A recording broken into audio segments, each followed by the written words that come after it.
freshman trotting fillies. Elimination 2 for the Breeders' Crown. They're lined up. Here they come. And there they go. They're off and trotting in 1 bell, leaving out of there for Tony McCarthy. Denarius on the outside with Shimmering Hanover. Bingo Night down the center, up to Laura Hanover. Leaving out of there from the inside. But 1 bell crosses over. She'll lead them to the opening turn. Looks like up to Laura Hanover. She's going to get the 2-hole at least on the pylons. Outside of her driving on Bingo Night. And was 3 wide with Shimmering Hanover.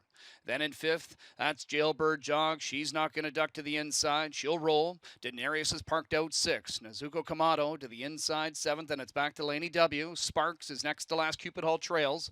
28-second opening quarter speed as Bingo Night takes over. Shimmering Hanover continues to march on here on the outside for Wah. Jailbird Jog parked out in 3rd.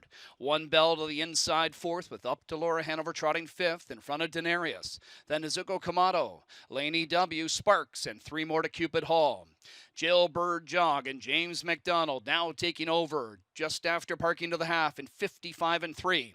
Shimmering Hanover 2nd. Bingo Night behind that one 3rd. Brought to the outside out of 5th, now up to 4th. That's up to Laura Hanover. Inside 5th is 1 bell. 2nd over Denarius 6th. 3rd over Nezuko Kamado. Locked up inside Laney W. Then Sparks and Cupid Hall. 3/4 will be the next stop for leader Jailbird Jog. She's got 2.5 on Shimmering Hanover, her closest rival right now, with Bingo Night angled to the outside 3rd. 123 and 1 to 3/4 for Jailbird Jog. She swings for home with a 3-length head start. Shimmering Hanover in behind her. On the outside is Bingo Night. She sets her sights on this leader. Nezuko Kamado starts to roll from the back. Up the inside is Jingra with Laney W. Here comes Nezuko Kamado along with Bingo Night and Laney W. Sparks on the scene as well, but Nezuko Kamado will time it right. Sweeps up for the win. It's Nezuko Kamado over Laney W. Then Bingo Night and Sparks in 1:53 and 1.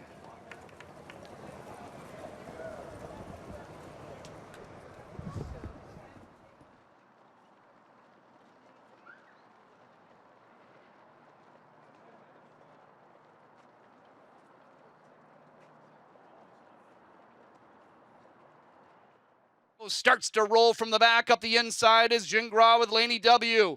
Here comes Nezuko Kamado along with Bingo Night and Laney W. Sparks on the scene as well, but Nezuko Kamado will time it right. Sweeps up for the win. It's Nezuko Kamado over Laney W. Then Bingo Night and Sparks in 1:53 and 1. Captures this Breeders' Crown elimination. Yes, the unofficial top 4 in race 8. Number 1, Nezuko Kamado, the winner. 4, Laney W, 2nd. 5, Bingo Night, 3rd. And 6, Sparks, 4th. 1, 4, 5, 6. As we meet up close and personal now with the 8th race winner capturing her Breeders' Crown elimination. It's the one, Nezuko Kamado, back to the Winback Farms winner circle. The 2-year-old brown fillies by Chapter 7 out of the Muscle Hill Dam, Zafira Kronos. It's a winning homebred for owner Courant Incorporated. Marcus Melander trains. Scott Ziron, the winning driver. Nezuko Kamado with her 4th straight. She's 6 for 9 this year.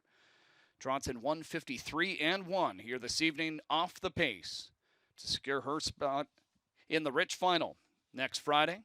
And she'll have the luxury of knowing she's going to draw somewhere 1 to 6 on the gate for that $700,000 U.S. Standing in the winner's circle with winning trainer Marcus Melander after Nezuko Kamado wins our elimination for the 2-year-old filly Trot Breeders' Crown. And Marcus, this was a race. If you were looking at the betting board, it was wide open. On paper, it looked wide open, but you had a horse coming in great form, having won 3 in a row.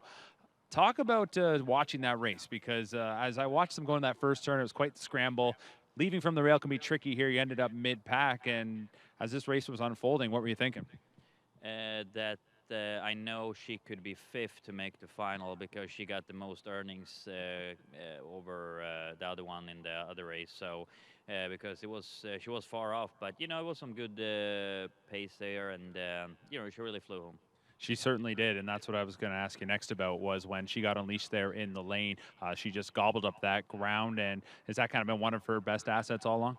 Oh yeah, you know, she's got great attitude, great speed. She's you know, I probably put her in the wrong races, kept her in the New York Star Stakes with a half-mile track. She probably could have raced on the bigger tracks, brought her to Kentucky or something like that. But,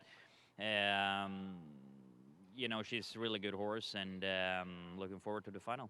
We've seen 3 horses win tonight that are coming out of the Big Apple Stakes last Saturday at Vernon, coming back on 6 days. I don't know if there's anything to that, maybe the similar weather, but What were you thinking coming back in 6 days? I imagine that was not a worry at all. A little bit, you know, because we still have a 5-hour ship to Vernon on Saturday, back and forth, and then you're gonna go up 10 hours here. So a little bit with the shipping and stuff, but the horses are sound and fresh, and if they weren't, I wouldn't put them in. So if they just took the travel well, I think they would be good. My final question for you: earlier tonight, we saw a winner from Spencer Hanover. Your thoughts on his effort?